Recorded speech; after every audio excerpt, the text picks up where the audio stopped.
What an exciting video I've got for you guys today. How on earth do you make tripods exciting? I bought a new tripod. This is the Benro Tortoise. Yes, the tortoise. There it is. Isn't it pretty? I like it. So, this is the Benro Tortoise TTOR 24C carbon fibre. Ball head, come with a ball head, twist locks. Brilliant, 3 legs and a head. Thanks for watching. What do you look for when you're buying a tripod though? So it's quite interesting because I know you can go absolutely bonkers. There's so many options. You can spend millions of pounds on tripods. You can go absolute crackers. But when I buy a tripod, I've got a few things I look for, and I thought I'd discuss it with you, and you can let me know what your thoughts are and what do you think, what do you think of this tripod. This is my tripod. I wasn't given this by Benro. I really love their stuff. I really do. I've got another Benro tripod. I've got 1 or 2 Benro tripods. Absolutely love their stuff. So this is not sponsored. I did buy this. I've nothing to do with Benro whatsoever, but I could definitely recommend the brand because they are brilliant. Exceptional value for money. So yeah, this looks like a little Gitzo, doesn't it? I think it looks like a really posh little thing. Now you can spend sort of 1,500 quid on a tripod, can't you? And I just don't get that. So if you can let me know in the comments if you've got one. A few of my friends have got them and they love them. They really do love their Gitzo tripods. But let me know in the comments what you think is a fair whack to spend. This was €350 RRP at the time of filming this. Now it's not available in the UK now. This is the end of November. This is available, I bought this from the Netherlands, from Photo Specialist, who are an authorised dealer, and they are amazing, and I do like their company. They really do offer a good service, so thank you, Photo Specialist. Again, this is not sponsored by them or anything.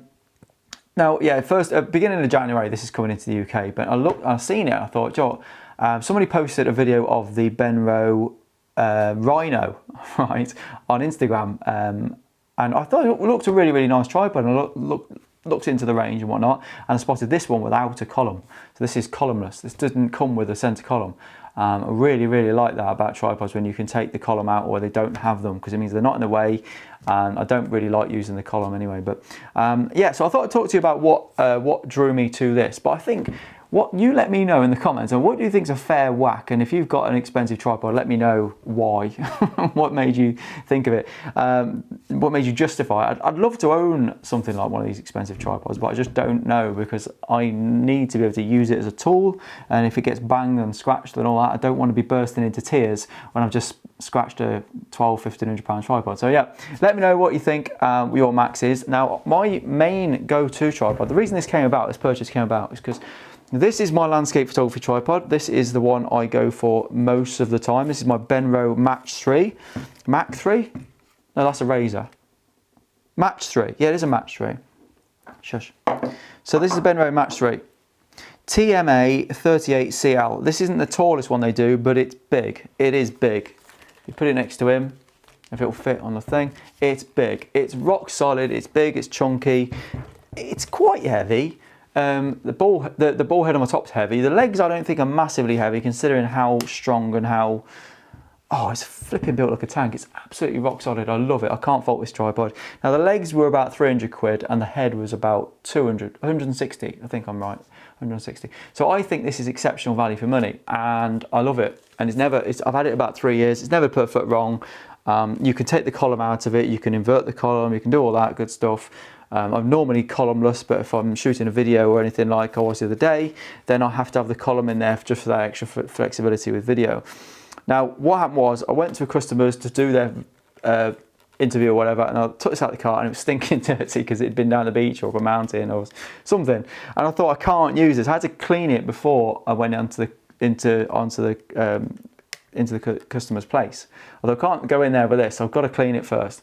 So I thought I've got to have a tripod that I keep clean, I keep tidy and all that. So if I'm going to do video pans, if I'm going to do product photography, I'm going to do headshots, if I'm going to do anything where I need to get the best out of the resolution of the camera, where I need to be really precise, the Mach 3 is the one I'll use. So I need to keep that camera that tripod as clean and tidy as possible, and it's a bit embarrassing otherwise.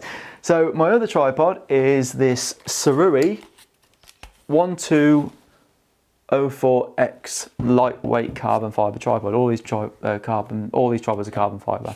And this is brilliant. It's super, super lightweight. The legs alone weigh about 900 gram. It's unbelievable.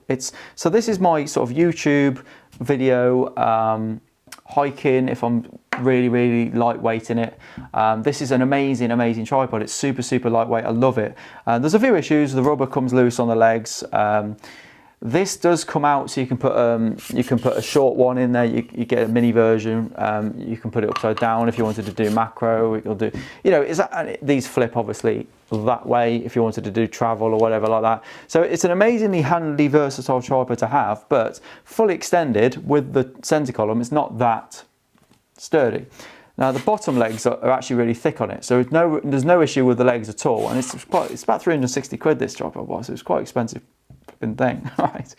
But without the center column in it, it is wonderful. It's just that when you've got certain cameras on it, it feels far too top heavy, and you don't really feel like you can trust it, and you end up spreading the legs a bit wider than you would do just to stabilize it a bit more. But the other thing is, as I said, the rubber comes a bit loose, so I've had to super glue one of the two of these on. So, but otherwise, it's been absolutely faultless. I really, really love it. Can't really fault it. I think it's a bit expensive, but I do really, really like it. So when I bought this is my mid-level tripod, and obviously I wanted twist locks legs. Obviously I wanted carbon fiber because I want the lightweight as possible. Now with the head, this whole tripod weighs 1500 gram, which I think is exceptional. Really, really cool. So you've got a nice lightweight single control ball head there, which I really, really like. It means that if you're doing astrophotography, if you're doing anything quick, you're not grabbing the wrong knob. So the one I'm filming on now, which is a Niwa, it's got like the gain and the control knob opposite each other. They're pretty much the same size. So if you're doing anything quick, you often, like if you're not looking at the thing, you're not looking what you're doing, you can obviously grab the wrong one, and you end up adjusting the gain. The gain on that head, which is this one, the Sirui K10, the gain control, which is built in to this lock-in part, knob, is the problem I've had with it. So the fact that gain is in there, I've had this seize up and it's had to go back to Sirui because that there went completely solid, and it meant that on the mountain this stayed completely loose or completely solid, whichever it was, and you couldn't tighten it up. So that stayed like that. I couldn't tighten it. So a number of times I've had tripods where the actual gain has been the pain in the backside. So I'm really pleased that this head doesn't actually have a gain option on it. So the gain is basically controlled in that single knob. So you obviously, it's quite rigid there. Give it another one and it goes rock solid. But if you go really loose, then obviously it's nice and loose. Give it one, then it's got a bit of movement in it. Tighten it again, then it's solid. So I do really like that. It means that you've only got that one thing to look for. Awesome. But I do love Benro as a brand because they're really, really good value for money. And I said I would probably only ever go and spend more, up to about 600 quid for a heavy duty professional tripod. I think that's a lot of money. Any more than that is nuts, in my opinion. Let me know if you think I'm wrong. But I really, really do like this. Now, one of the things that you've got to bear in mind is when you're buying tripods is what you're putting on the top. So I'm obviously shooting mirrorless, and the heaviest combination pretty much is this one, the Fujifilm X-H1 with the 50 to 140 zoom lens. So that's basically a 70 to 200 2.8. So that's quite heavy. I think it's how heavy is this? Scales here. How heavy is that? Right, there it is. So that is 1875 grams. So just under 2 kilo for that is my heaviest setup. So basically, whatever tripod I buy, I need to make sure that 2 kilo isn't going to be a problem. Most ball heads will easily go up to 3 kilo.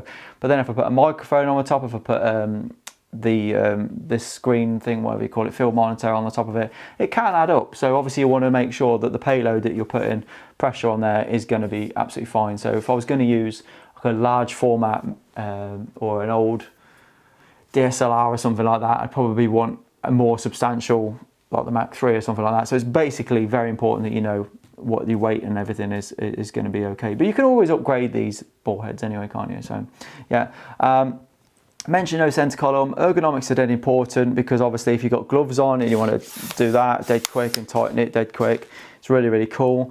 I love the twist locks. I find that as long as you service them, clean them, look after them, they're fine. If they start tightening and then you put weight on it and the leg starts collapsing in, it's probably that it needs a service. And if you buy a tripod that's easily to clean, I mean, one of the things I love about the Mach 3 is that you can unscrew the legs, and I was hoping that this was going to be the same, which it is, because I was down the beach the other day and they got full of sand and full of salt water and all that, and I knew that if I unscrewed it, I would just have this one. They've actually improved it because it's got this on the Mach 3, they're two separate panels. So on this one, they're joined together. So you clean it, spray it all down with some silicone lubricant, which is really, really cool. Put a link to that in the description. So this was advised, I think Benro advised that one to me. And then as long as you've got that this oiled and clean and everything like that, it should last and it should stay nice and tight. So twist locks can be a bit of a gamble because sometimes you do that and you put your camera on it, and the next thing you see your tripod going over. It's happened once, I think, with this, because these can be I've had to super glue these ones on because they went a bit loose, and when you were tightening them, you weren't actually tightening the plastic, you were just moving the rubber, and I put that weight on it and it just went a bit nuts. So that scared the life out of me. So since then I've actually super glued these on so they can't go anywhere. That was a bit frustrating. But if you do look after twist locks, I think they're fine. Far easier and last longer in my opinion than the clip locks, which is on one of them Manfrottos I'm filming now, because when they go near salt water you can't get them out the clip locks so easily. So I've had a few issues and stuff like that. So I do like the twist locks. I think that's something I will always look for. I think I've already mentioned it, but one of the things I'll always look for is the thickness of the bottom section. I've got a Manfrotto carbon fibre, which the rest of it's fine, but the bottom leg is really thin. And if you put any pressure on the tripod while the bottom legs are out, it just doesn't feel right. So I just don't trust it. It's fine, the top two, these ones are fine on it, but the bottom one is definitely a lot thinner than that. Even this Cerui is nice and thick on the bottom leg, so really no issue there. So I always look at the thickness there as well, just to make sure that fully extended, because obviously you buy a tripod thinking you're going to use it low, you're going to use it high, but when you extend it fully, sometimes it's not up to the job. So yeah, definitely look at the lower leg section and make sure. I mean, tripod carbon fibre these days, I think, has got to a standard now. I think all carbon fibre is going to be amazing because of technology and everything.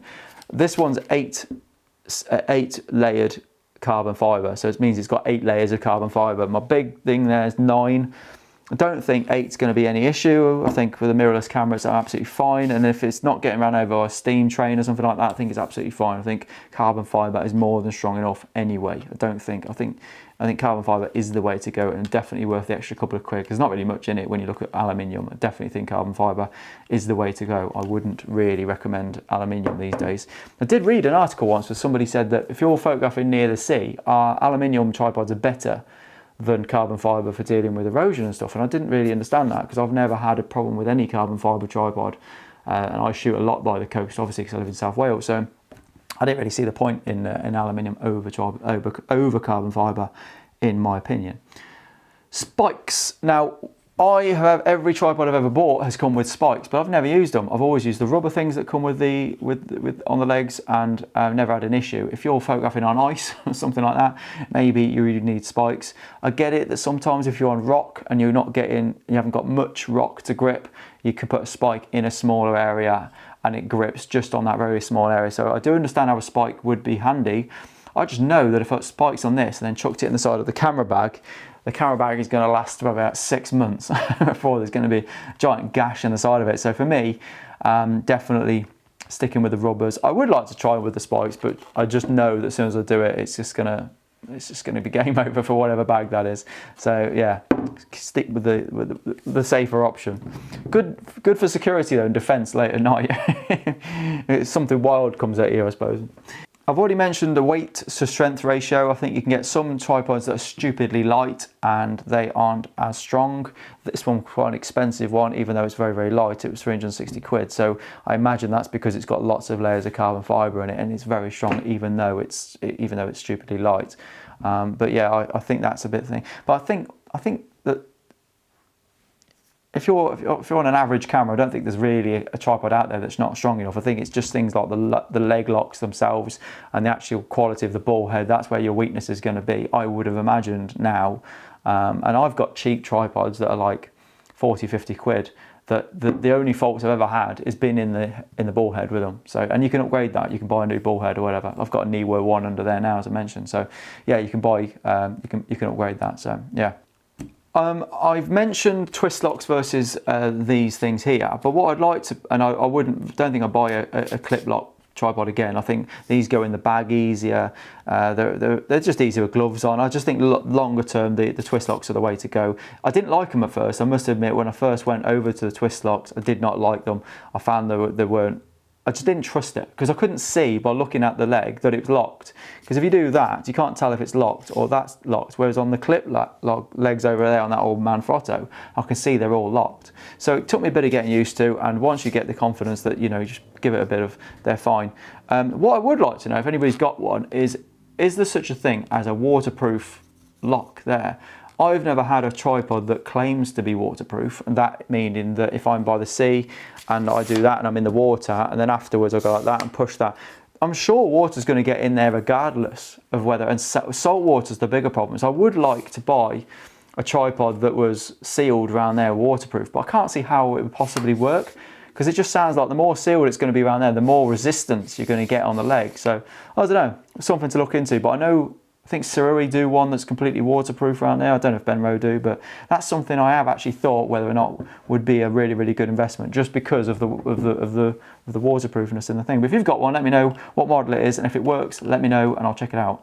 But no, I think I'm happy with this one. All right, Arca head. Now, Arca heads are brilliant. They are universal, just a flat plate. It's just a clamp basically, and anything can go in there. So let's open this out. This one actually does go really, really low to the thing, and what you can do is you press it in, and then it will stay out until you're in position. So you don't actually have to lock it. It just sort of stays in position. So it's really, really nice like that. I do like that, and then it'll lock completely when you get to the top.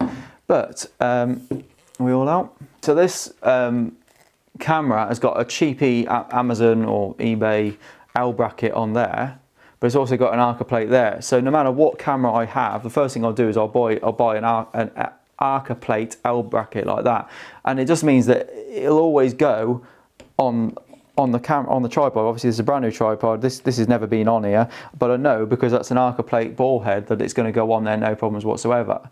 And I would never see me ever using anything other than an Arca plate for a ball head. I just think they're absolutely perfect. And I've got loads of cameras, and that means I haven't got to go looking for a camera or a different plate for the bottom of whatever. So they're nice and secure. I've never had one come loose. They're all fine, and obviously this one comes with its own, which has got these extra pins on the side just for extra security, which I find to be a bit more of a nuisance than anything else. But it does lock in there, and I suppose if it's loose, it means that it's not going to fall out. But yeah.